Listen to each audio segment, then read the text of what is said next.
The year is 1998, and the dot-com bubble is in full swing. A new startup launches called Confinity. It's an online payment platform that allows users to send and receive money over the internet. They quickly gained traction with college students who are looking for an easy way to split bills. But as the company grows, they begin to expand their services to include auctions, personal loans, and even stock trading. In fact, it was through this platform that Elon Musk made his first foray into the stock market at the age of 18. By 2000, the company had 4 million users. And just 2 years later, it merged with another online payment platform called XCOM to create a large online payment platform that would go on to be known simply as PayPal. Since then, PayPal has grown to become one of the largest online payment platforms in the world with over 429 million active accounts as of 2021. But what many people do or not realize is that there are actually 3 companies behind the scenes that control everything. So let us take a look at how these 3 companies control PayPal and how they've managed to create 18 billionaires in the process. Taking a look back, the story of PayPal traces back to December 1998 when Peter Thiel founded an online payment platform called Confinity while working out of his parents' home in Palo Alto, California. The idea came to him after he became fascinated by the technology behind secure online transactions and saw an opportunity to create a more convenient and efficient way for people to send and receive money over the internet. The initial product was a simple 2-use web-based payment platform that allowed users to link their bank accounts or credit cards and transfer funds with ease. This was groundbreaking at the time as it eliminated the need for people to carry around checks or cash for everyday transactions and provided a more convenient and efficient way to conduct financial business. Initially, the target market for Confidence was consumers who were looking for a quick and easy way to pay for goods and services online. However, as the platform gained popularity, the company began to expand its services to include other financial products, such as auctions and personal loans. One of the earliest adopters of Confidence was eBay, where users could use the platform to pay for items they bid on at auctions. This partnership proved to be mutually beneficial as eBay gained a secure and reliable payment option, while Confidence gained exposure to a large audience of online shoppers. Additionally, the company also began offering personal loans to help people finance large purchases or consolidate their debt. This diversification of products helps Confidence to establish itself as a comprehensive financial services platform rather than just an online payment option. As the dot-com bubble heated up, so did the growth of Confidence.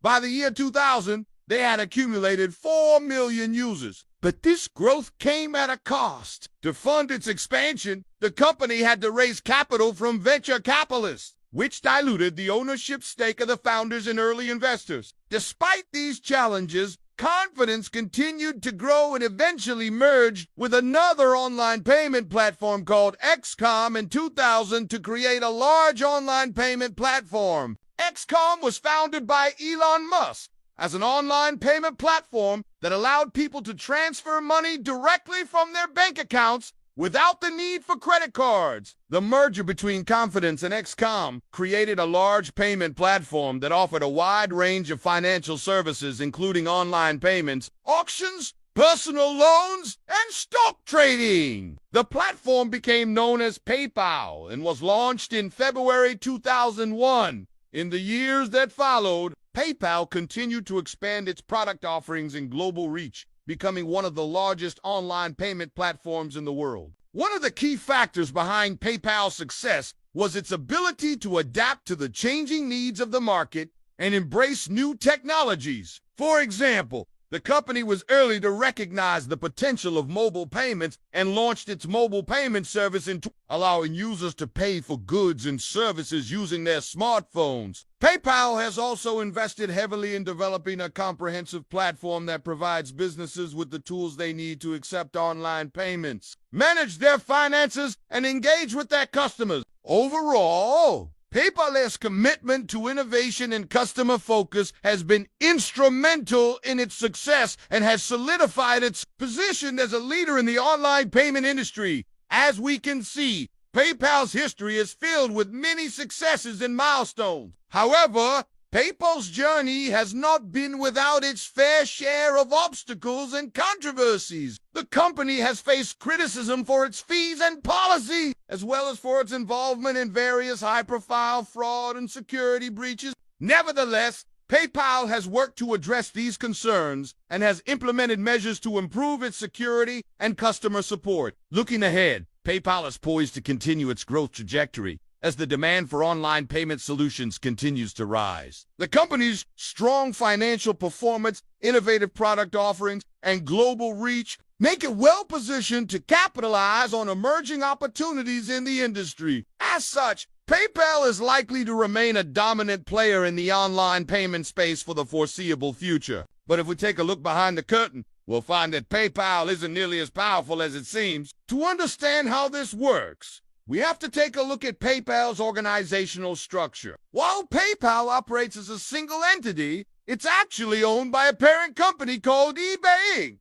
eBay is a massive online marketplace that connects buyers and sellers from around the world. And PayPal was acquired by eBay back in 2002 for $1.5 billion.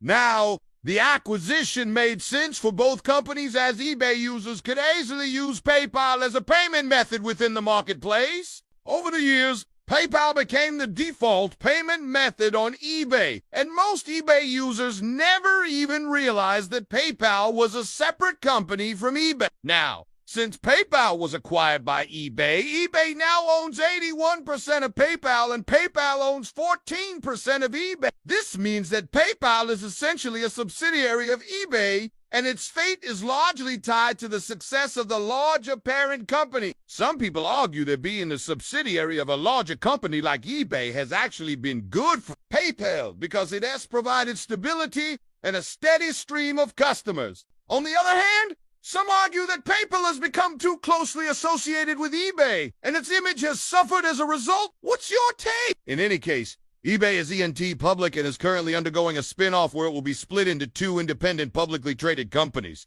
eBay.com and PayPal. Once the split is complete, eBay will own about 15% of PayPal, and PayPal will own no equity in eBay. So PayPal will no longer be a subsidiary of eBay and will operate as an independent public company. This split has been in the works for a couple of years now, as both companies have realized that they'd be better off pursuing their own independent paths.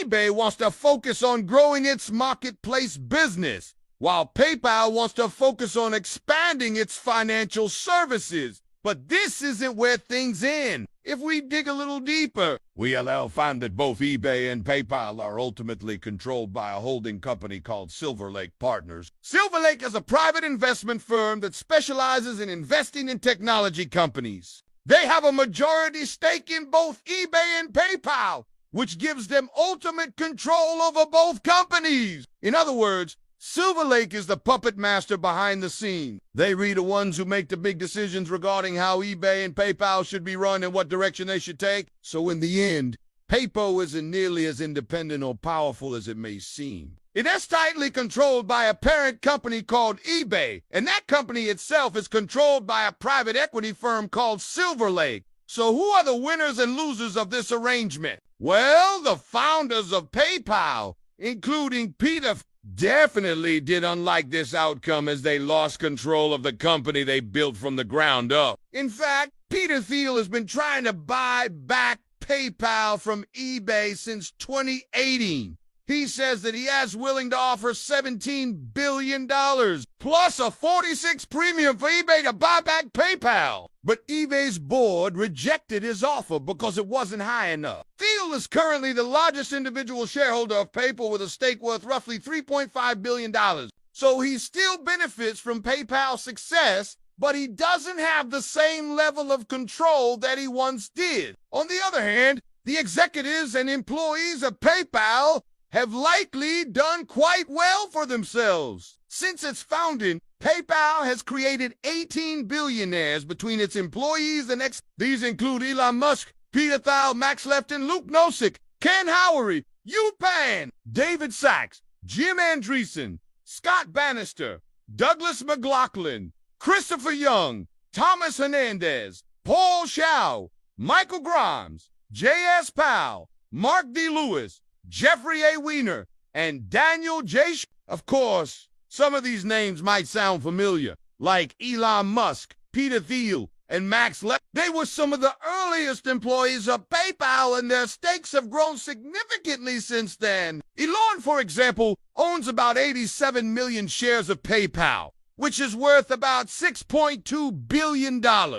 But Elon is probably more interested in his other ventures, Tesla and SpaceX, which are both public and much more volatile than PayPal. But what about the average investor? Well, PayPal has been a decent investment for the average investor as well. If we take a look at the stock price, we can see that PayPal went public in February 2002 at $13 per share. From there, the stock price remained relatively flat until the financial crisis hit in 2008. During the financial crisis, PayPal's stock price crashed along with the rest of the market, but this turned out to be a great buying opportunity for those who were able to stomach the volatility. Since then, PayPal's stock price has skyrocketed over 1,000%, and it's now worth $228 per share. All things considered, PayPal is a great example of a company that was able to capitalize on the shift to online payments. Their innovative products and acquisitions have helped them to grow rapidly and create massive value for shareholders. Only time will tell what the future brings for PayPal. But it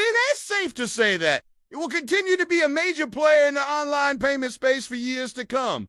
Do you guys own PayPal stock? Comment that down below. Also, drop a like if you're bullish on PayPal. And of course, consider checking out our international channels to watch our videos in other languages, and consider subscribing to see more questions logically answered. But until then, I'll see you guys on the next one.